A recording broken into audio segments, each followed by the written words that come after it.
Hello friends and welcome back to HES। Film की शुरुआत होती है टिम से, जो एक गेम डेवलपर है। वो अपने घर पर एक इम्पोर्टेंट वर्क मीटिंग के बीच में होता है जब अचानक उसका इंटरनेट चला जाता है और उसका काम रुक जाता है। खाली बैठे हुए उसे अपनी वाइफ ओलिविया की प्रेगनेंसी का टाइम याद आता है, जब कॉम्प्लिकेशंस की वजह से उसे हॉस्पिटल ले जाना पड़ा था। तभी ओलिविया अचानक घर लौट आती है और टिम उसे देखकर थोड़ा नर्वस हो जाता है। दोनों नीचे जाते हैं और बिल्डिंग लैंडलॉर्ड से मिलते हैं, जो बताता है कि बिल्डिंग की रिपेयरिंग का काम ऑलमोस्ट कंप्लीट है और जल्दी ही बिल्डिंग के कवर्स हटा दिए जाएंगे। तभी एक हेलीकॉप्टर उनके ऊपर से गुजरता है और लैंडलॉर्ड उन्हें पोर्ट एरिया में एक बड़ी आग लगने की खबर देता है। अब वो दोनों आगे बढ़ते हैं और ओलिविया खुशी से अपनी पुरानी कार दिखाती है, जो अभी शॉप से रिपेयर होकर वापस आई है। कार के अंदर बैठकर दोनों पिज्जा खाते हैं और वो कहती है कि अब फाइनली वो पेरिस जाएंगे, जहाँ जाने का सपना उनका हमेशा से था। वो बताती है कि उसने अपनी जॉब छोड़ दी है और एक्सीडेंट के बाद दोनों को नई शुरुआत करनी चाहिए। उनका बच्चा प्रेगनेंसी कॉम्प्लिकेशंस की वजह से ट्रैजिक तरीके से मर गया था। जब ओलिविया नई शुरुआत करने की बात करती है तो टिम कहता है कि वो अपनी जॉब नहीं छोड़ सकता। रात को दोनों चुपचाप सो जाते हैं, लेकिन ओलिविया चुपके से रो रही होती है। अगली सुबह टिम उठता है और देखता है कि ओलिविया उसके सामने तैयार होकर खड़ी है। वो टिम से कहती है कि तुम कभी नहीं बदलोगे और मैं तुम्हें छोड़कर जा रही हूँ। लेकिन जब वो दरवाजा खोलती है तो देखती है कि ब्रिक से पूरा गेट ब्लॉक है। वो टिम को कहती है कि ब्रिक्स हटाओ। टिम भी देखकर हैरान हो जाता है। ओलिविया खिड़कियाँ चेक करती है और पता चलता है कि सभी खिड़कियाँ भी ब्रिक से बंद है। टिम और ओलिविया ब्रिक्स को तोड़ने की कोशिश करते हैं, लेकिन वो नाकाम रहते हैं। वो मदद के लिए कॉल करती है, लेकिन सिग्नल नहीं मिलता। टिम वाईफाई चेक करता है, लेकिन वो भी पूरी तरह से बंद होता है। दोनों पूरी जगह सिग्नल ढूंढते हैं, लेकिन कहीं भी उन्हें कोई कनेक्शन नहीं मिलता। टिम नोटिस करता है कि जब फोन ब्रिक्स के पास लाया जाता है तो फोन खराब हो जाता है।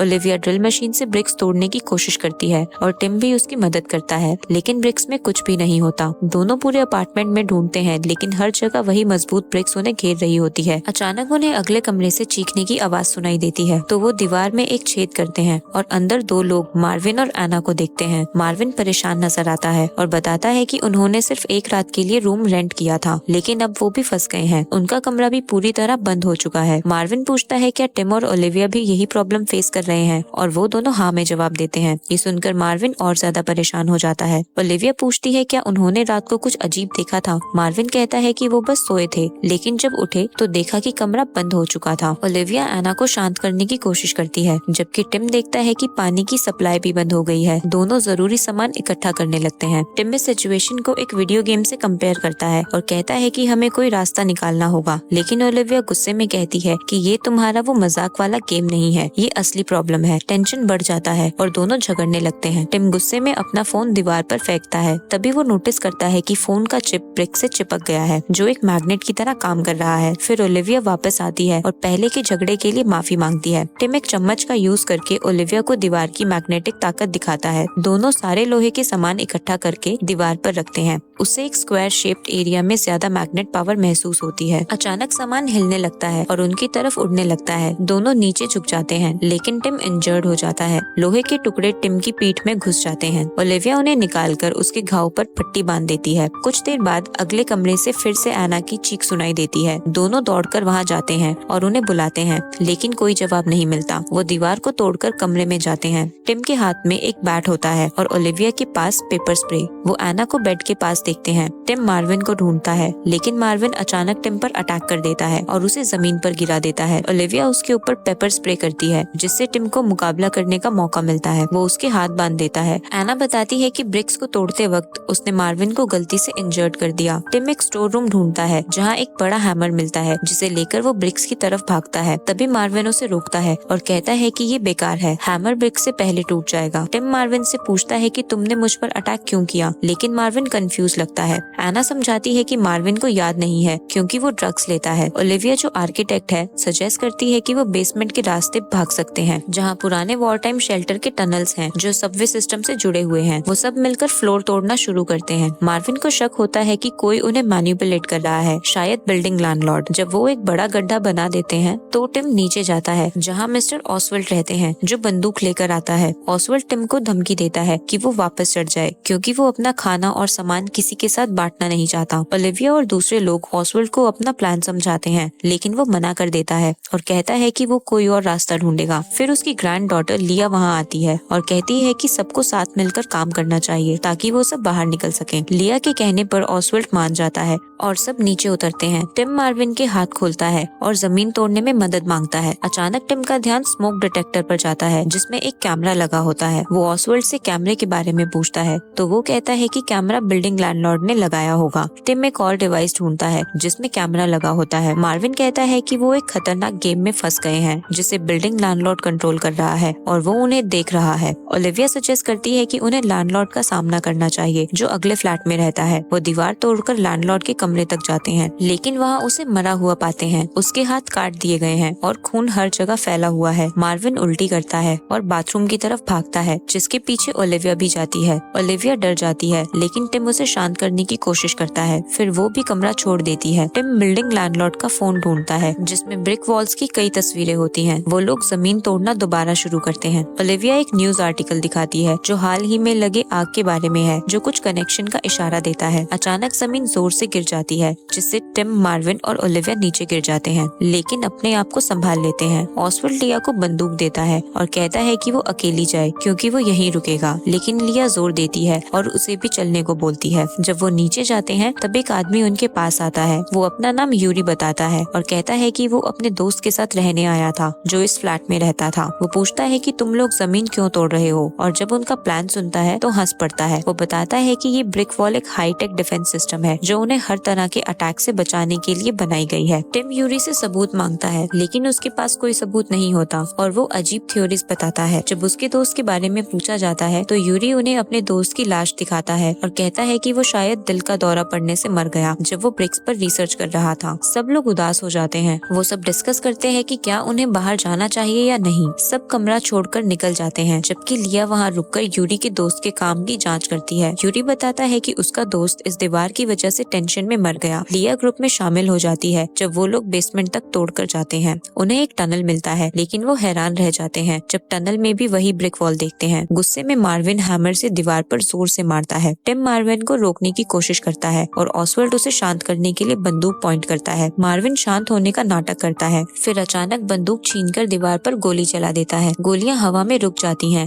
और कांपने लगती हैं। टिम सबको कहता है कि नीचे झुको, और तभी गोलियां बैकफायर होकर उनके ऊपर से निकल जाती है। ऑसवर्ल्ड समय पर झुक नहीं पाता और उसे गोली लग जाती है। लिया उसके पास दौड़ती है और मदद मांगती है। मार्विन मदद करने आता है, लेकिन लिया गुस्से में उसे दोष देती है। ऑसवर्ल्ड मर जाता है। बाद में जब सब लोग यूरी के दोस्त के कमरे में इकट्ठा होते हैं, तब एना सोचती है कि क्या उन सब के बीच में कोई कॉमन कनेक्शन है। वो अपनी बचपन की एक बात याद करती है जहाँ वो मुसीबत से बच गई थी। लिया बताती है कि उसकी माँ कैंसर से मर गई थी। यूरी मानता है कि वो पुलिस ऑफिसर रहते हुए एक आदमी को मार चुका है। फिर लिया मार्विन को उठाती है और अपने दादाजी की मौत के लिए उसे दोष देती है। मार्विन फिर से माफी मांगता है, लेकिन वो उस पर चिल्लाती है। जब ओलिविया अपनी बात बताना शुरू करती है तो टिम उसे रोक देता है। टिम के रोकने के बावजूद ओलिविया बताती है कि उनका बच्चा उसकी प्रेगनेंसी के दौरान मर गया था। टिम दूसरे कमरे में चला जाता है। ओलिविया उसके पीछे जाती है और दोनों फिर से झगड़ने लगते हैं। वो इल्जाम लगाती है कि टिम अपने काम में इतना बिजी हो गया कि उसे अकेले दर्द सहना पड़ा। टिम खुद को शांत करता है और ग्रुप में वापस आता है और सबको कहता है कि लैंडलॉर्ड के कमरे में कुछ क्लूज मिल सकते हैं। लिया कहती है कि उन्हें यूरी के दोस्त के कमरे को भी चेक करना चाहिए। टिम, मार्विन और एना लैंडलॉर्ड के कमरे की तरफ जाते हैं, जबकि ओलिविया और लिया यूरी के दोस्त की रिसर्च को देखते हैं। यूरी मदद करने में कोई दिलचस्पी नहीं दिखाता। जब टिम लैंडलॉर्ड के कमरे को चेक करता है तो उसे एक दीवार के पीछे छुपा हुआ कैमरा मिलता है। इसी बीच मार्विन एक रिमोट ढूंढता है जिसमें पासवर्ड लॉक होता है। वो उस पर पाउडर डालता है और 4 नंबर्स पर फिंगरप्रिंट निकलते हैं। वो उन 4 नंबर से अलग अलग कॉम्बिनेशंस ट्राई करते हैं। इस बीच एना बाकी लोगों को बुलाने जाती है। यूरी के दोस्त के कमरे में उन्हें उसका बिजनेस कार्ड मिलता है जिसमें पता चलता है कि वो नैनो टेक्नोलॉजी पर काम करता था और डिफेंस टेक्नोलॉजी वाली कंपनी से जुड़ा था।